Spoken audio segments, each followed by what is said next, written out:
En 2016, je fais la chronologie au nom de Jésus-Christ.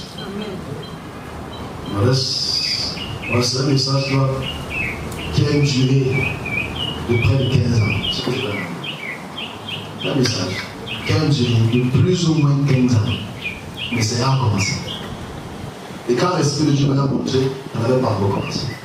Ce message, c'est pour faire comprendre que le monde auquel nous sommes est en train de vivre un changement, pas seulement climatique, mais politique. Les politiques africaines sont appelées à être changées. On a 15 ans devant nous pour que ce soit totalement manifeste, auquel tous les présidents actuels vont être déracinés, pas mollo mollo, déracinés violemment.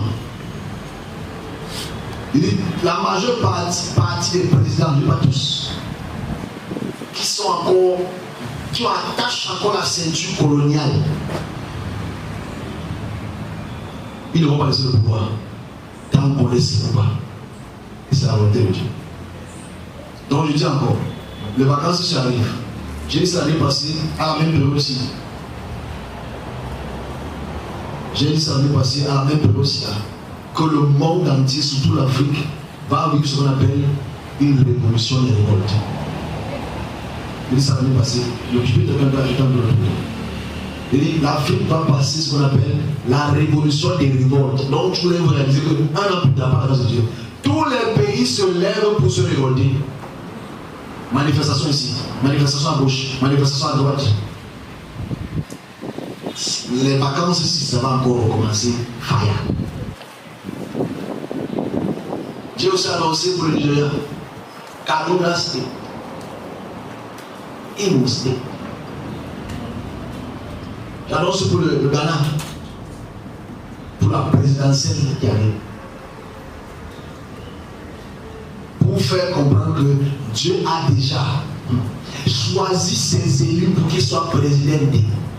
Parce que la face de l'Afrique, je le répète et je vais le répéter comme depuis 2 ans, la face de l'Afrique doit être complètement changée. Beaucoup d'entre nous pensent à grâce de violence et feu.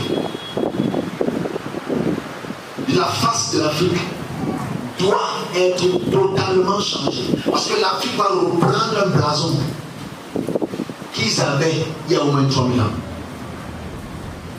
L'Afrique va reprendre un blason.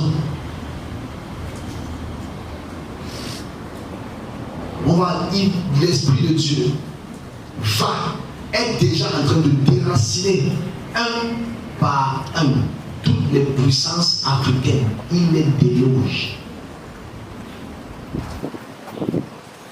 Il les déloge un par un. Parce qu'il a remplacé toutes ces personnes-là pour remettre ce qu'on appelle une élite africaine. Cette élite africaine va se faire ce qu'on appelle une communauté africaine. Cette communauté africaine va faire en sorte que sur tous les pays comme le Congo, le Cameroun, le Nigeria, le Ghana, l'Afrique du Sud, l'Égypte, seront des pays auxquels Dieu a déjà mis son stamp.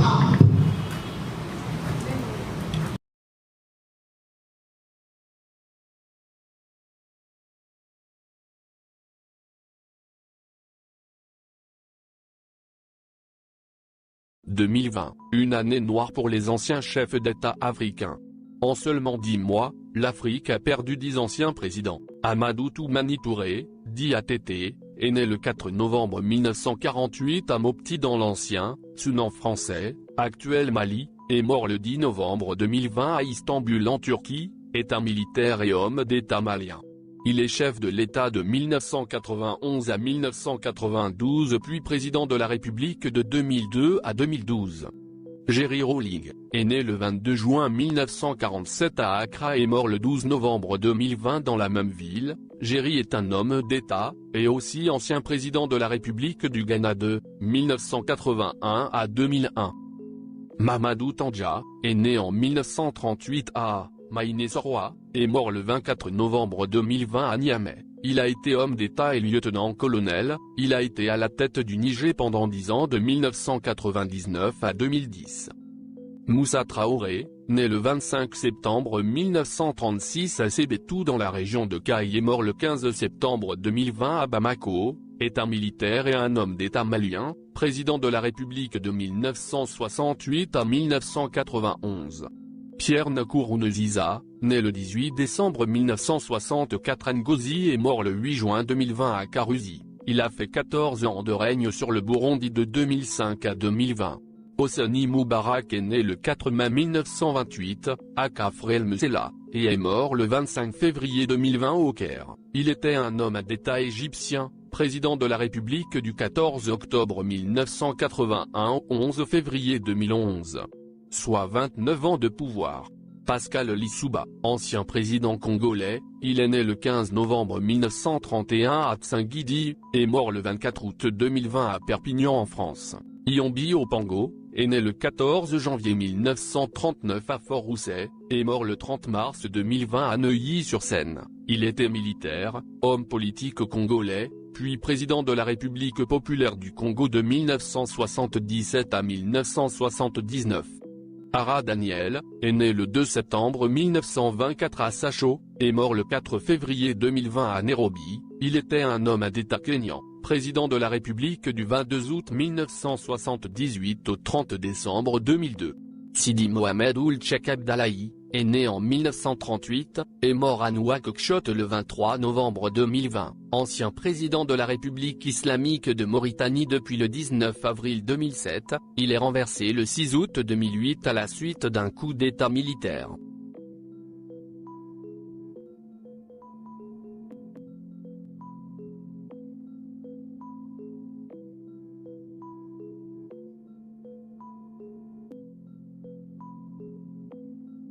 Triste année 2020. Que leurs âmes reposent en paix.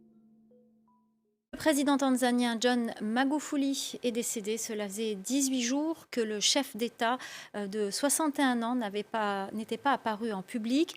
De nombreuses rumeurs circulaient sur son état de santé. La télévision publique a annoncé son décès dans un hôpital de Dar es Salaam.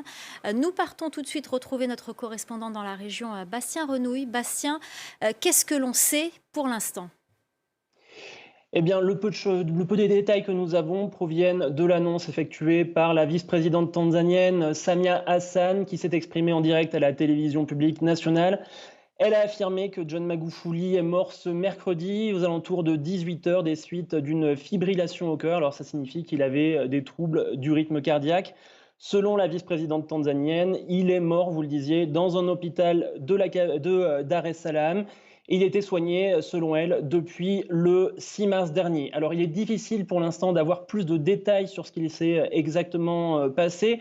Ce que l'on sait, vous le disiez, c'est qu'il n'avait pas été aperçu en public depuis la fin du mois de février, ce qui a alimenté de très nombreuses rumeurs en Tanzanie, mais aussi au Kenya voisin, où la presse avait révélé des informations sur l'état de santé de John Magufuli.